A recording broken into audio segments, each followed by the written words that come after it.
New York, Conseil de sécurité des Nations Unies, début février 2003. La parole est à son Excellence, le secrétaire d'État des États-Unis d'Amérique, M. Colin Powell. Ce jour-là, devant un public mondial de près d'1 milliard de personnes, avec une grande gravité, Colin Powell brandit une fiole de poudre blanche. Le contenu d'une petite cuillère d'anthrax en poudre comme celle-ci, conditionnée dans une enveloppe, a suffi à paralyser le Sénat des États-Unis. En montrant ce flacon, Powell cherche à frapper les imaginations et mettre en garde contre le danger mortel que représente ce genre de substance biologique. Et Saddam Hussein n'a pas même reconnu la détention par l'Irak d'une seule cuillère de cette substance dangereuse.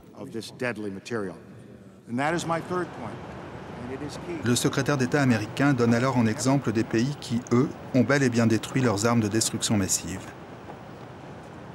En premier lieu, l'Afrique du Sud, censée avoir détruit ses stocks d'armes biologiques en 1993.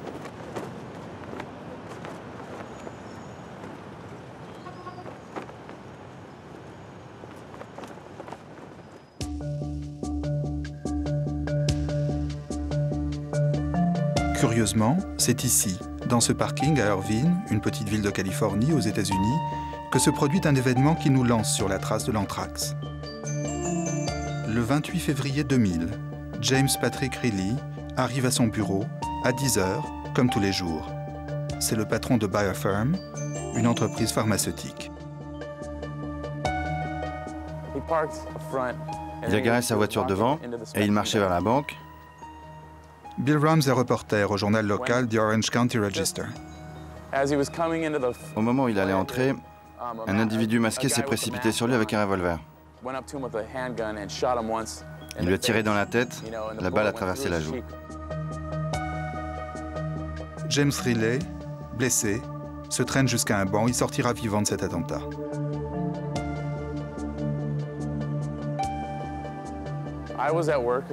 J'étais à mon bureau, à environ 30 km de là. J'ai un appareil qui intercepte les fréquences radio de la police. Et j'ai entendu qu'il y avait eu des tirs à Irvine. Vous savez, Irvine, c'est une ville très tranquille. Il n'y a pratiquement pas de crime et de violence à Irvine. Et si quelque chose comme ça est annoncé, alors ça veut dire que ça doit être vraiment quelque chose de sérieux, quelque chose d'intéressant. La police oriente rapidement ses recherches sur le docteur Larry Ford, partenaire en affaires de la victime. Les policiers soupçonnent Ford d'avoir organisé l'attentat. Le 2 mars, 3 jours plus tard, Larry Ford se suicide. C'était il y a 3 ans. Ma femme et moi regardions la télévision. Et je lui ai dit ça alors. Voilà quelqu'un que j'ai connu il y a 15 ans. 15 ans plus tôt, Peter Fitzpatrick était un indicateur du FBI. Je savais que Larry Ford travaillait dans le domaine des armes biologiques. Je le savais parce que j'entretenais des relations amicales avec Gideon Bauer, qui était à ce moment-là l'attaché commercial de la République d'Afrique du Sud. Il vivait à Beverly Hills. Il m'avait dit que Larry Ford avait rendu de grands services à l'Afrique du Sud.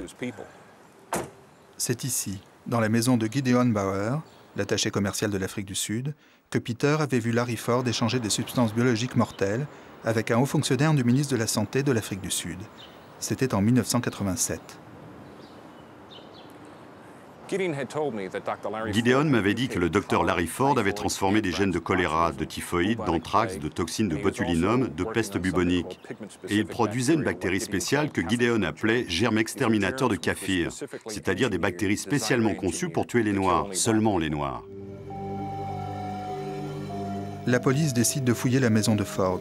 Elle trouve de grandes quantités d'armes et d'explosifs et dans le réfrigérateur, 256 récipients de substances mortelles, de la typhoïde au choléra, en passant par des produits biologiques bizarres.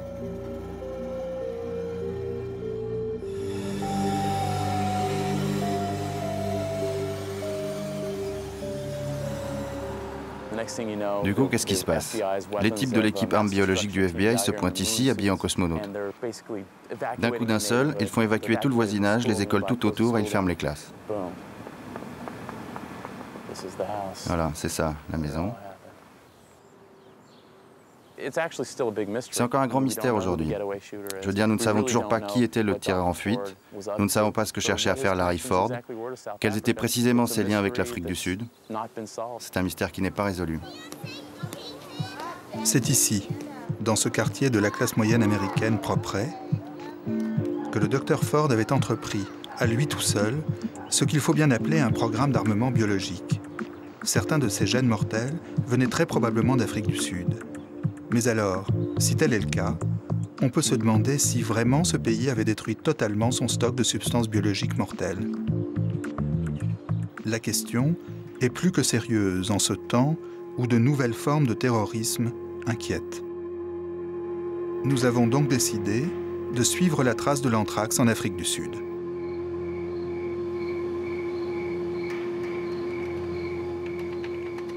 Marlene Burger est journaliste. Elle vit et travaille en Afrique du Sud. Alors qu'elle enquête sur un sombre fait divers, elle tombe, à son tour, sur la trace de l'anthrax. J'ai appris la mort du général Minard l'année dernière en novembre. Il se trouve que le général Minard était un personnage assez étrange. Après qu'il ait quitté les rangs de l'armée d'Afrique du Sud, il est devenu évident qu'il était lié à toutes sortes d'affaires secrètes. Personne ne savait vraiment ce qu'il fabriquait. Mais voilà qu'on laissait entendre qu'il avait peut-être été victime d'un poison biologique.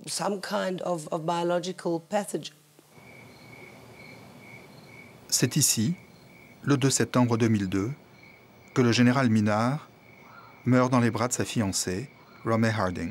Il ne se sentait vraiment pas bien. Et à vrai dire, très vite, il s'est senti terriblement mal. À un moment, il m'a simplement demandé de le tenir. Exactement, il m'a dit « Laisse-moi dormir et tiens-moi ». C'est ce que j'ai fait. Puis je me suis endormie aussi. Autour d'1h30, j'ai été réveillée à un moment où son corps a eu une secousse tout d'un coup. Le temps que les infirmiers arrivent, le général Minard est mort. Son corps est transporté auprès de son médecin personnel, dont le cabinet se trouve ici, dans ce centre commercial. Les médecins constatent sa mort qu'ils attribuent tout de suite à une attaque cardiaque. Pourtant, selon les dires de Romay, les infirmiers qui avaient trouvé son corps dans une mare de vomi avaient préconisé une autopsie. Ils se posaient des questions. Très peu de temps après sa mort, son corps s'est mis à enfler, de manière impressionnante. En fait, les gens qui essayaient de soulever son corps ont eu besoin de renforts pour arriver à le déplacer. Le corps du général Minard est transporté ici, à la morgue, chez D&D. Il y reste plus d'une semaine, toujours sans autopsie. Puis le corps est incinéré. On ne pourra jamais en savoir plus sur les conditions de la mort du général. Le général Minard avait auparavant appartenu au service secret sud-africain et même à des unités spéciales d'assassinat politique. Sa mort est une énigme. À sa mort, il laisse des indices très révélateurs, des photos venant de son appareil personnel, des fichiers informatiques issus de son ordinateur, des documents que nous sommes parvenus à obtenir. Voici un cliché, l'un des clichés, provenant de l'appareil de Minard, où on voit un flacon de sérum contre l'anthrax. C'est l'un des produits que le général Minard aurait mis en vente. Quand j'ai vu que le général Minard pouvait avoir été impliqué dans des affaires de vente d'anthrax au marché noir, cela m'a beaucoup étonnée. Vu qu'à ma connaissance, les virus et bactéries produits dans le cadre du programme biologique Ghost avaient en principe été détruits dans un incinérateur. Ceci, le laboratoire de recherche Roux de Platte, mis en place en 1991. C'est l'endroit où la partie biologique du projet Ghost était mise en œuvre. L'Afrique du Sud est officiellement signataire du traité d'interdiction des armes biologiques depuis 1972. Pourtant, du temps de l'apartheid, on a fabriqué ici, expérimenté et produit secrètement quelques-uns des gènes les plus dangereux jamais produits par l'homme. Dès lors que l'Afrique du Sud nouvelle s'est engagée dans la voie du désarmement, il a été entendu que ce laboratoire devrait être démonté au début 1993.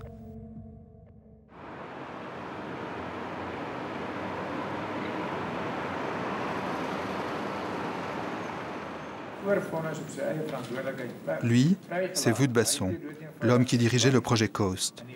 C'est à lui aussi qu'a été confiée la responsabilité de démanteler ce projet.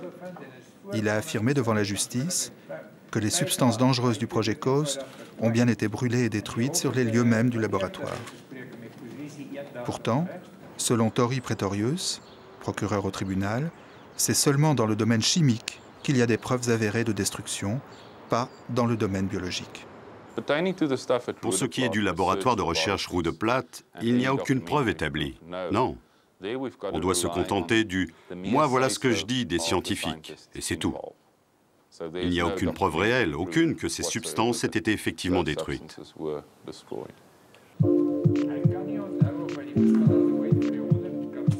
Le docteur Basson prétend aussi lors de son témoignage qu'il a détruit toutes les données scientifiques issues du projet Coast, consignées dans un CD-ROM qui avait été mis en sécurité. Pourtant, on retrouvera ces données intactes dans 4 coffres, dont l'un qui se trouve aujourd'hui dans le bureau du procureur. Bonjour, Dr. Rosen. Pouvez-vous nous dire à quel titre vous intervenez ici? Le docteur Dan Hussein, qui témoigne ici devant la Commission pour la vérité et la réconciliation de l'Afrique du Sud, est l'un des fondateurs du laboratoire Roux de Platte et son directeur.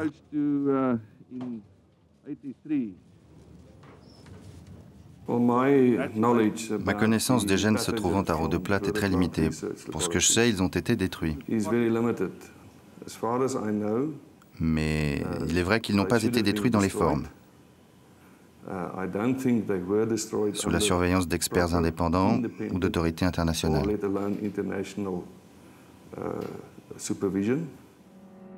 Ce qui nous conduit à nouveau à la question, comment le général Minard a-t-il pu avoir accès à de l'anthrax pour le vendre en toute illégalité? Pierre Ho, détective privé, avait été recruté par Romy Harding, la fiancée du général Minard. Sa mission, en savoir plus sur la mort du général. Il commence par s'intéresser aux affaires que le général avait tenues secrètes de son vivant. Sa première affaire consistait à sortir de l'anthrax et de l'antisérum d'anthrax d'Afrique du Sud et remettre le tout au gouvernement américain. Cette affaire devait se faire avec 2 individus, d'anciens agents de la CIA, peut-être le sont-ils encore, je ne sais pas trop. Leurs noms, c'étaient Don Mays et Bob Slocum. De l'autre côté, ceux qui proposaient l'affaire, c'était Minard et le docteur Dan Rosen.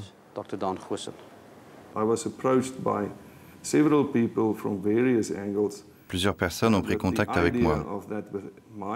L'idée, c'était que mes connaissances et celles des scientifiques qui étaient avec moi, ces connaissances pouvaient être utiles aux Américains. Donc ils prenaient des contacts pour voir si nous pouvions leur être utiles. C'était un projet ambitieux. Nom de code, Shortstop. Cette offre de service était proposée au prix de 5 millions de dollars. Selon le document que nous avons pu nous procurer, Minard était censé fournir un sérum anti-anthrax. Cela est autre chose, le vrai truc, comme il disait. 20 litres d'anthrax, conditionnés en 200 ampoules, livrés dans des containers comme celui-ci. N'avez-vous pas fourni de l'anthrax pour des tests à certaines personnes? Je n'ai pas fourni d'anthrax. Que ce soit pour des tests ou pour une autre raison, pas d'anthrax. À l'exception d'une souche pour vaccin, genre de choses que vous pouvez acheter facilement à peu près partout de nos jours chez les producteurs de substances biologiques.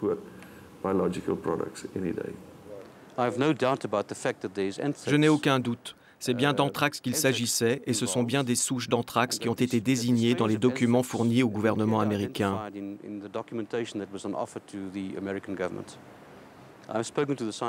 J'ai moi-même discuté avec l'un de ces scientifiques qui m'a confirmé cela. Et à une question que je lui posais sur l'endroit où l'anthrax était stocké, vu que tout cela préoccupe sérieusement tout le monde, il m'a répondu que l'anthrax était gardé en lieu sûr par 2 individus. Savez-vous qui sont ces 2 individus? Non, je peux seulement faire l'hypothèse que de ces 2 individus, l'un était le scientifique à qui je parlais, et l'autre le docteur Dan Rosen, le grand héros de toute cette saga. Le docteur Hussein nie avoir remis de l'anthrax à ces hommes de la CIA ou prétendu tels. Mais le Wall Street Journal révèle que Hussein leur a fourni autre chose, d'un danger tout aussi grand. E. coli, une bactérie conçue génétiquement qui produit des toxines mortelles. C'était un produit totalement nouveau issu du travail des chercheurs du Roux de Platte, un produit qui était censé être détruit. Dr Hussens, dans un article, il est question de 2 mm de colis congelés et séchés que vous auriez vous-même fournis aux Américains dans le cadre de toute cette transaction, celle dont il a été question tout à l'heure. Oui, celle dont il a été question, en effet.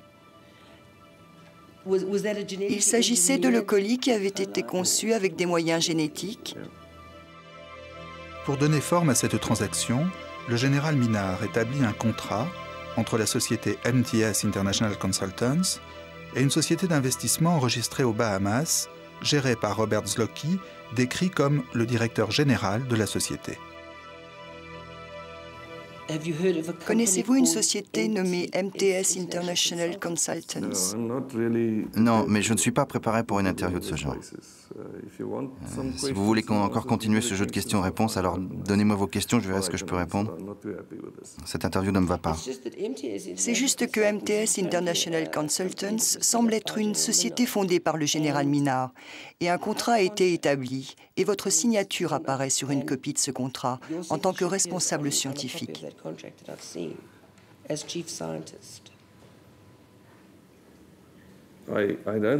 Je ne sais rien de cette société, je ne sais rien de ces contrats. Je comprends. Écoutez, pour que vous ayez toutes les cartes en main, permettez-moi de vous montrer un exemplaire que j'ai en ma possession.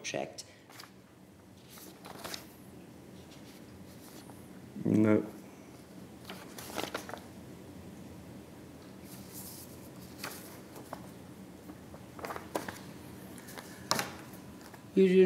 Ça ne vous dit rien. Ça ne me dit rien, et pour moi, ça suffit comme ça. J'ai dit tout ce que je souhaitais dire, je ne connais pas ce document. Finalement, l'accord avec la CIA ne se concrétisa pas, mais l'anthrax, lui, était toujours là. C'est le moment où nous faisons connaissance avec Arnold Van Eck, un associé de Minard, actuellement en liberté provisoire, mis en cause pour fraude dans une autre affaire. Minard me dit un jour qu'il a des trucs militaires à vendre et il me demande si je connais quelqu'un. J'ai effectivement pris contact avec un type du nom de Helmut Ganzo. Il travaillait pour la CIA et on fait une réunion avec Minard chez moi. Alors là, tout d'un coup, je comprends qu'ils sont en train de parler du vrai truc, comme disait Minard, l'anthrax. Alors là, je me suis inquiété.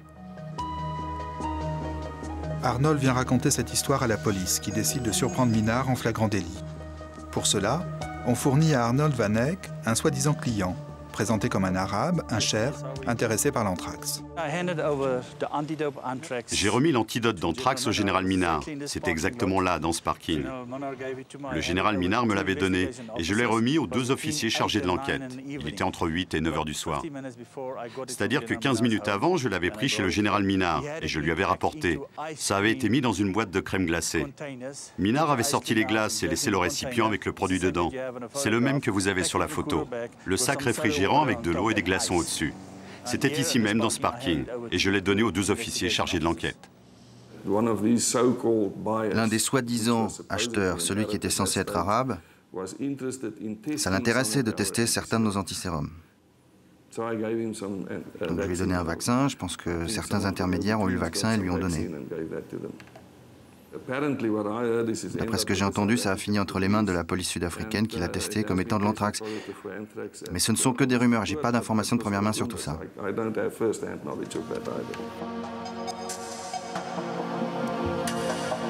Le prétendu cher voulait en savoir plus. Arnold Van Eck affirme que le général Minard lui avait fourni ce document. C'était une liste recensant 652 organismes et gènes des plus bénins aux plus dangereux. C'est une partie de ce qui était en vente. Je ne lui ai pas fourni la liste. Bon, un journaliste m'a montré une liste qui venait apparemment de Minard.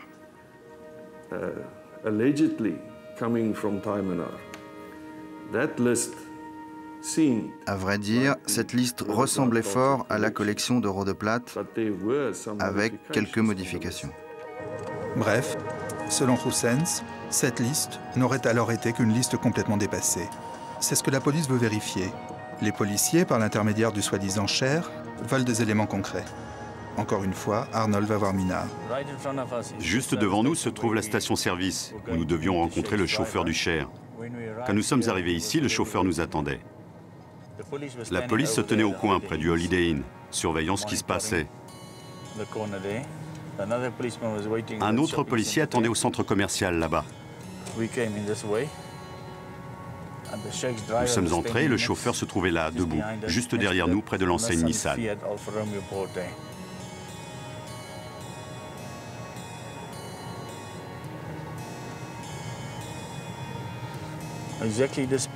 Exactement garé ici, le chauffeur du Cher attendait dans le parking. Nous sommes arrivés comme cela et nous nous sommes garés juste ici.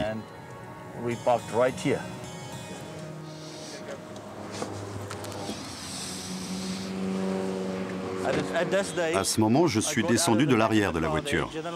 Le général Minard était déjà à l'intérieur, là où est la voiture rouge. Donc je suis allé vers la voiture, là-bas, et je me tenais à l'extérieur. Minard, lui, était dans la voiture. Les policiers, eux, ils étaient de ce côté-ci et de ce côté-là. Il a tendu l'anthrax, il a dit que c'était très dangereux. Le chauffeur a demandé « Bon, quand est-ce qu'on conclut ?» Le général Minard a dit « Non, finissons-en d'abord avec ça. » Le chauffeur a dit « Écoutez, il faut que j'y aille. » Minard est descendu de la voiture et on s'est tous séparés. La police nous a confirmé, hors caméra, l'exactitude de ce témoignage. Le laboratoire a bien confirmé aux policiers que c'est d'anthrax qu'il s'agissait. C'était la première fois que des forces de police réussissaient à intercepter de l'anthrax au moment où il passe de main en main dans une transaction commerciale clandestine. Il ne s'agit plus alors de science-fiction, mais d'une réalité industrielle, commerciale, qui ouvre la voie à des utilisations criminelles pour de vrai. J'ai entendu dire que Ty Minard avait de l'anthrax dans son congélateur à la maison. En avez-vous entendu parler? Est-ce que cela paraît possible? Si tel a pu être le cas, c'est pas moi qui lui ai fourni. Mais vous n'êtes même pas au courant de... Non, je ne suis pas au courant. Il n'a pas été en mesure d'avoir de l'anthrax? Je sais bien que ce genre d'informations circulent, et je sais qu'en réalité, elles viennent des proches de Minard. C'est le moment où le docteur Hussein refuse de continuer l'interview. Il avait mis comme condition à notre rencontre devant la caméra qu'un agent des services de renseignement sud-africains puisse assister à l'interview. Quand nous demandons à cet agent de bien vouloir nous parler à son tour, il refuse.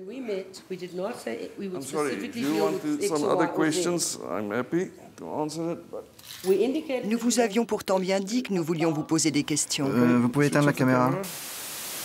C'est en train de devenir extrêmement difficile de rencontrer quiconque parmi les autorités qui accepte de parler avec nous de toute cette histoire. Et je n'arrive pas à comprendre pourquoi. Au début, quand j'ai pris les premiers contacts, je pensais que l'histoire était beaucoup plus simple. Et maintenant, les portes se ferment. Et c'est bien dommage, car il y a d'autres photos encore dans l'appareil du général Minard qui soulèvent des questions tout aussi troublantes. L'anthrax est l'un des produits proposés à la vente, mais on trouve aussi des missiles terre-terre, des pistolets laser et même du matériel nucléaire. Nous avons montré ces photographies à Rolf Ekeus, le premier chef des inspecteurs de l'ONU en Irak.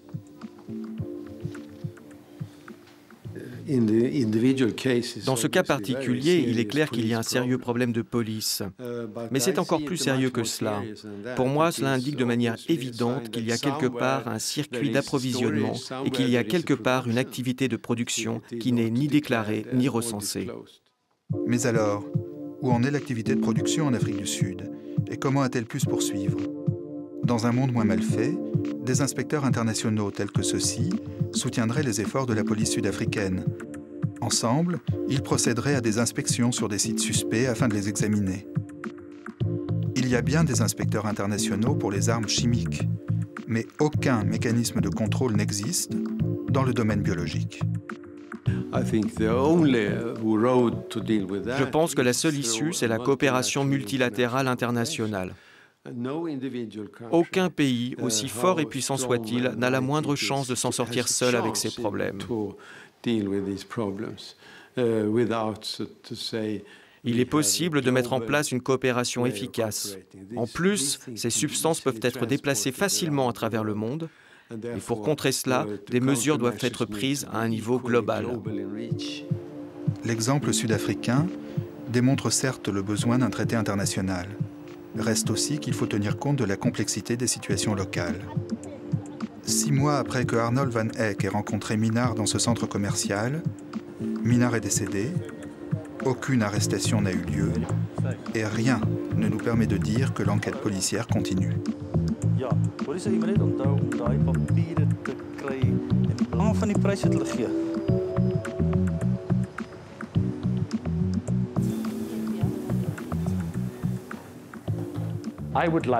Je suggérerais que tous les malfrats impliqués dans ces affaires passent au détecteur de mensonges ou une autre machine médicale ou électronique pour savoir s'ils disent la vérité. C'est important pour nous et pour le monde, pour la paix, pour nos enfants, que la vérité sorte enfin. Où est passé l'anthrax? Où sont ces produits? Pourquoi le gouvernement ne fait-il rien face à tout ça? Bref, où est la vérité?